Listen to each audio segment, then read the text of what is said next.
Hey everyone! If you are encountering the too many codes sent error message when trying to sign in or verify your account, it typically indicates that you have requested multiple verification codes in a short period. Here are some steps you can take to fix this issue. So let's get started. Sometimes the error message occurs because you have requested multiple verification codes within a short time frame. In this case, wait for a little while, around 2 to 3 hours, and then try again. After you wait for 2 to 3 hours, let's go and try for this Apple ID login again. Then enter your email address.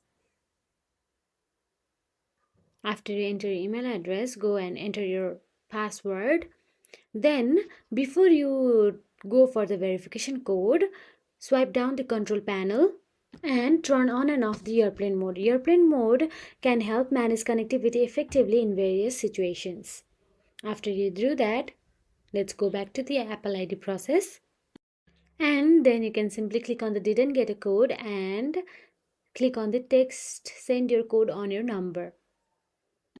And that is it. By following these steps, you should be able to troubleshoot and resolve the too many codes sent error messages. Then, if you found this video helpful, please like, share and subscribe our channel. And thank you for watching.